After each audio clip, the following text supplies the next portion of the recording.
Olá, alunos, vamos para a nossa 161ª aula, né? Nossa aula de número 161 de língua portuguesa. Eu sou a professora Rosa Helena Bueno.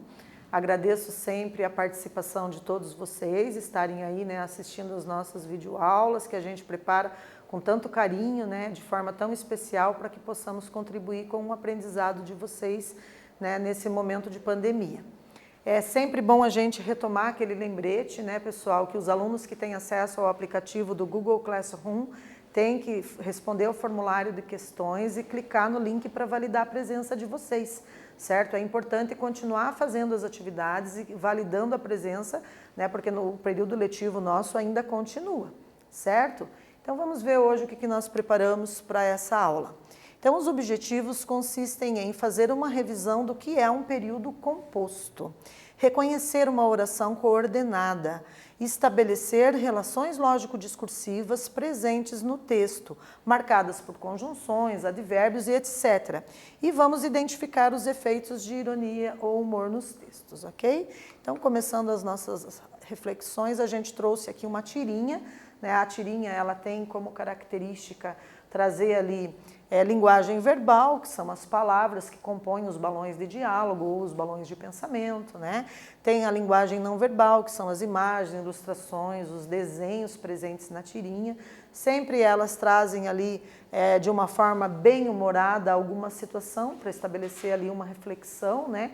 E de uma forma irônica. Então, a ironia e o humor são características ali que constituem os elementos composicionais das tirinhas. Vamos começar no primeiro quadrinho aqui, então, a leitura. Eu não consigo pensar em uma atividade para hoje. Observem ali, né, o rosto de cansaço, de tédio do personagem conversando ali com o Garfield. No segundo quadrinho, o Garfield só faz ali um pensamento. Nós temos um balão de pensamento, né? E ele pensa, quanta ambição, John. E por último, mais um balão de pensamento, o Garfield reflete o seguinte: eu não consigo pensar em uma razão para se pensar em uma atividade para hoje, né? Então, a expressão de tédio ali, né, e de falta de perspectiva, de projeto, de coisas para serem realizadas naquele dia. Então, vamos refletir juntos aqui. Quantos verbos, quantas orações há no primeiro quadrinho? Observem lá, eu não consigo pensar, eu tenho o verbo conseguir, que é uma oração, né? Tenho o verbo pensar, que está no infinitivo. Lembram quando o verbo termina em ar, ir, ele está no infinitivo, né? Verbos da primeira conjugação terminam em ar. Pensar, estudar. Segunda conjugação, escrever, fazer. Terceira conjugação, ir, sorrir, sair. Então, a gente tem aqui dois verbos já no primeiro quadrinho, ou seja, duas orações. Lembrando que verbo é sinônimo de oração. Então, eu não consigo pensar em uma atividade para hoje, dois verbos, o verbo conseguir e o verbo pensar, né? Então, está respondida a nossa primeira questão, né? É para a gente refletir junto, para a gente retomar, né, o que é verbo, o que é oração. Na segunda questão para a nossa reflexão, que frases não contêm verbo? Né? Observem ali no segundo quadrinho, quando ele diz, quanta ambição, John. Aqui eu não tenho nenhuma oração, nenhum verbo. Vamos conferir? A palavra quanta, será que dá para conjugar? Eu quanto, tu quantas, ele quanta? Não dá. Então não é verbo, né? A gente não consegue conjugar. Ambição, ambição eu consigo colocar o A na frente. E todas as palavras que eu consegui colocar o A na frente ou o, que são os artigos definidos, né? Ou os artigos indefinidos, uma, essas palavras são substantivos, né? Então, eu tenho a ambição, uma ambição é substantivo, então não é verbo. E John é um substantivo próprio, que é o nome do personagem, também não pode ser verbo, eu, John, tu, Johns, ele, John, né? Então, nesse caso, nós temos aqui uma frase que não tem verbo, portanto, não tem oração nessa segunda frase aqui, né, presente no segundo quadrinho. E no terceiro exercício, para a gente refletir, questiona assim, quantos verbos existem no último quadrinho? Então, observem lá o balão de pensamento do Garfield. Eu não consigo pensar em uma razão para se pensar em uma atividade para hoje. Eu não consigo. De novo o verbo conseguir. pensar novamente, né? Eu não consigo pensar. E a gente tem novamente a repetição do verbo pensar mais ali no meio da frase, certo? Então a gente tem ali conseguir uma vez e pensar duas vezes, que são os verbos presentes no terceiro quadrinho e que são as orações, né? Pensar e conseguir, ok? Continuando então, vamos fazer uma síntese. Então, os verbos no primeiro quadrinho, conseguir e pensar. 2 verbos, portanto, 2 orações, né? A frase que não tem verbo está presente no segundo quadrinho, conforme a gente viu. Quanta ambição, John.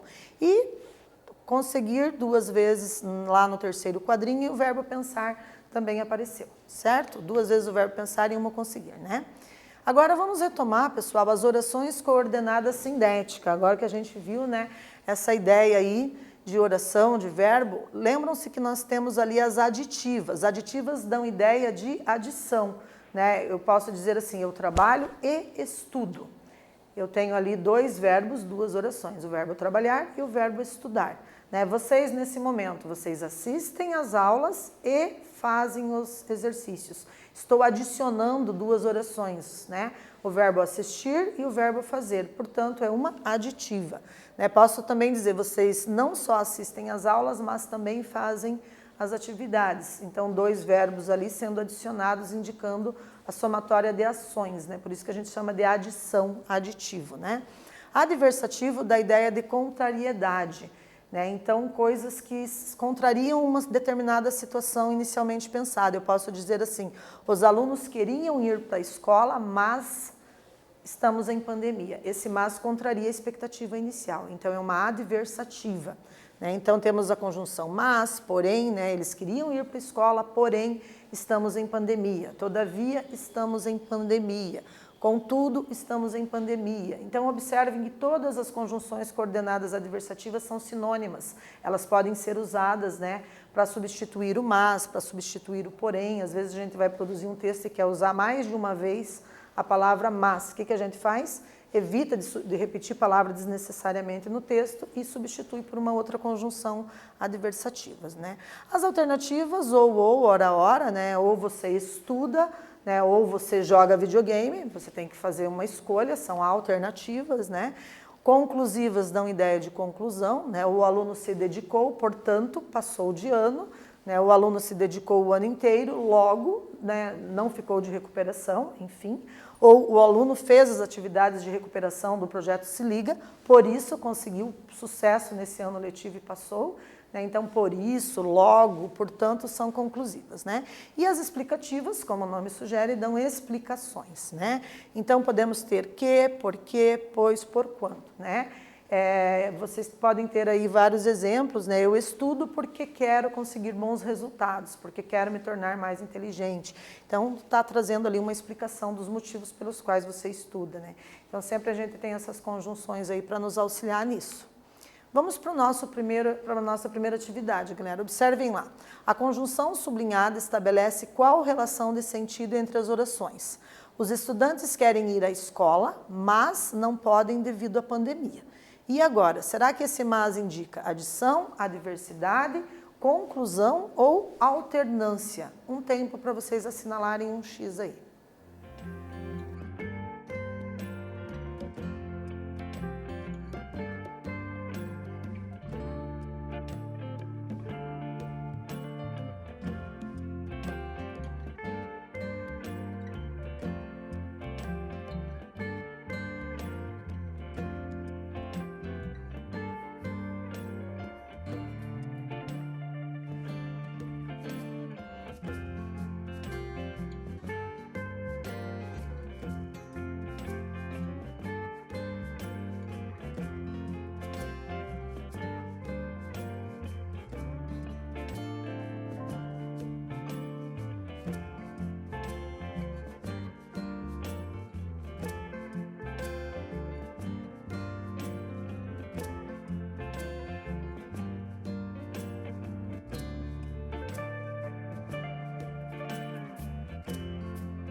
Retornando então, pessoal, observem aqui que nós temos uma ideia que contraria uma expectativa inicial, né? Então a gente tem que analisar aqui a frase, ó, os estudantes querem ir à escola, mas não podem devido à pandemia. Então contraria esse querer do sujeito dessa frase inicialmente apontado aqui. Se contraria, então é uma adversidade, né? A gente chama de conjunção adversativa. Eu poderia substituir esse mas por porém, né? Poderia ficar assim, ó, os estudantes querem ir à escola, porém não podem devido à pandemia. Né? No entanto, não podem devido à pandemia. Entretanto, todavia, e por aí vai. Né? Então, eu tenho várias conjunções que vão ocupar a mesma função na frase de indicar a adversidade, situação que contraria uma expectativa inicial. Ok? Vamos agora classificar a conjunção sublinhada dessa frase aqui, galera. Vem comigo aqui. Os estudantes estudam e aprendem. E agora? Primeiro eu tenho que ver quantos verbos eu tenho ali, quantas orações eu tenho nessa frase. Né? E essa palavrinha que está sublinhada, essa conjunção, qual é a função que ela exerce nessa frase? Seria que a função explicitada na alternativa A, ela adiciona ideias? É uma conjunção coordenada aditiva? Ou será que ela é adversativa, ela causa uma contrariedade? Será que traz uma ideia de conclusão, e aí eu posso chamar ela de conjunção coordenada conclusiva? Ou será que traz uma explicação, eu considero uma explicativa? Um tempinho para vocês pensarem e assinalem aí a alternativa que condiz com o enunciado.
Continuando então, pessoal, observem lá, será que estava muito difícil? A gente já trabalhou esse tipo de conjunção coordenada nessa aula. Como é que está a memória de vocês? Acertou quem assinalou que então é uma aditiva porque ela adiciona, ela soma ideias, né? Que ideias são essas? São as orações, são os verbos que ela adiciona. Então, a gente tem ali os estudantes estudam, opa, uma oração, um verbo, né? Eu estudo, tu estudas, ele estuda, eles estudam. E aprendem, opa, esse E é uma conjunção que adiciona duas orações. O verbo estudar e o verbo aprender. Eu aprendo, tu aprendes, ele aprende e eles aprendem, né? Dá para conjugar duas orações, portanto, temos aqui, né, uma oração coordenada sindética aditiva. Sindética porque tem a presença da conjunção, nesse caso a letra E, que é essa aditiva, certo? Vamos agora analisar o período composto por coordenação. Então vejam, nós lemos e fazemos os exercícios, está ali negritado, né, as palavras ali chave para a gente entender isso. Lemos oração, verbo ler, e fazer é uma oração do verbo fazer também. Então, portanto, são verbos ali, né? Dois verbos juntos. A gente tem o ler e o fazer, né? O ambos da segunda conjugação, né? Lembram? Primeira conjugação termina em ar, estudar, amar, beijar, brincar. Segunda, ler, fazer, aprender. Terceira conjugação, ir, sorrir, sair, fugir e etc, né? Única exceção da língua portuguesa que nós temos é o verbo pôr, né? Ele não termina nem em ar, nem em ir, nem em ir. Porém, como ele é derivado lá do poer, poente, poner, e ele foi tendo ali uma variação linguística ao longo do tempo, ele se enquadra na segunda conjugação, o verbo pôr. Os demais verbos da língua portuguesa, todos ou terminam em ar, er ou ir, quando estão na forma do infinitivo, né? E a gente tem aqui que há uma conjunção coordenada aditiva, que soma duas ações, que é a palavra e, né? A gente considera conjunção nesse caso aqui. Logo, temos um período composto por coordenação. Então, é um período composto porque nós temos dois verbos, duas orações, fazer e ler, ok? Vamos para a nossa segunda atividade. Eu vou pedir para vocês agora identificarem as frases que são consideradas períodos simples. Vocês vão anotar PS para período simples. E as que são consideradas período composto, vocês vão anotar PC, em maiúsculo, né? E aí, vejam lá de acordo com os verbos. Então, ali, a letra A, meu irmão estuda de manhã. B, meu irmão estuda de manhã e trabalha à tarde. C, eu faço as atividades do Google Classroom. E D, eu faço as atividades e assisto às videoaulas, né? Percebam que de brinde para vocês os verbos estão sublinhados e aí vocês só têm que fazer, então, a anotação entre parênteses de PS para período simples e PC para período composto, certo? Então, um tempo aí para vocês refletirem sobre essas questões aí e fazerem essa atividade.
Continuando então, pessoal, vamos verificar quem acertou. Olha lá.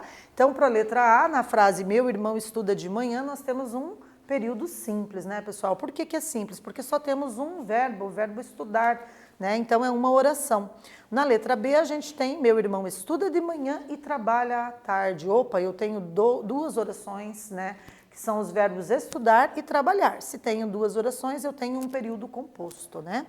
Na letra C, eu faço as atividades do Google Classroom. Tem um período simples, porque eu só tenho o verbo fazer no início da frase, né? Então, só tenho essa oração. E na letra D, eu faço as atividades e assisto as videoaulas. Observem que eu tenho o verbo fazer, mas também tenho o verbo assistir. Portanto, eu tenho um período composto, né, pessoal? Tava fácil esse? Olha lá então, quando um período contém mais de uma oração ou locução verbal, é denominado de período composto. Locução verbal, professor, o que é isso? Observem aqui, ó, a terra resfriou, as plantas não podiam fazer fotossíntese e os animais não tinham o que comer. Nós temos aqui, ó, podiam fazer, dois verbos. Então, eu vou chamar aqui de locução verbal. Né? Eu tenho aqui o verbo poder funcionando aqui como um verbo secundário e o verbo fazer funcionando como o verbo principal. Né? Nesse caso, a gente diz que o verbo poder, ele é um verbo auxiliar do verbo fazer, que é o verbo principal. Tenho dois verbos, poder e fazer juntos, portanto, eu vou considerar que isso é uma locução verbal. Né? E também tenho depois o verbo ter. Nesse caso, tenho aqui, né, um período que tem mais de uma oração ou locução verbal, certo? Portanto, período composto, né? Então, a locução verbal é podiam fazer, existem dois verbos, memorizem isso, tá? Sempre que tiver dois verbos juntos, um auxiliar e o outro principal, nós temos a locução verbal. E também temos ali, né, o verbo ter, que caracteriza, então, como período composto, ok? Então, mais exemplos de locução verbal para a gente aprender? Observem aqui. Se a professora tivesse trazido mais exemplos, nós teríamos feito diferentes exercícios, né? Tivesse trazido, verbo auxiliar ter, né? Ali na flexão tivesse, e trazer o verbo principal no particípio, nesse caso, né? Trazido. E temos ali nós teríamos feito. Opa, nós temos o verbo ter. E também temos o verbo fazer ali na frase, na locução teríamos feito, né? Então, temos ali dois verbos que nos indicam que temos locuções verbais, certo? Então, para a gente sempre memorizar isso, eu tenho sempre um auxiliar e um principal. Por que a professora não traz mais exercícios? Porque não dá tempo, né, pessoal? O nosso tempo de aula é curto, então vocês podem depois rever essa aula que ela fica lá no YouTube disponibilizada para vocês, certo? Então, eu agradeço muito aí a participação e a atenção de todos vocês, né? Nessa aula a gente fez uma revisão de período composto, né? Vimos que os períodos compostos eles têm essa característica de terem dois verbos ou duas orações, né? Tendo em vista que verbo é sinônimo de oração. Nós vimos também o que é uma oração coordenada, né? Estabelecemos relações lógico-discursivas presentes nos textos, que são marcadas por conjunções, nesse caso, né? E identificamos os efeitos de ironia e humor, né, nos textos. Nesse caso, a gente analisou ali uma tirinha, ok? Então, agradeço muito a participação de todos vocês. Permaneçam em suas casas se puderem.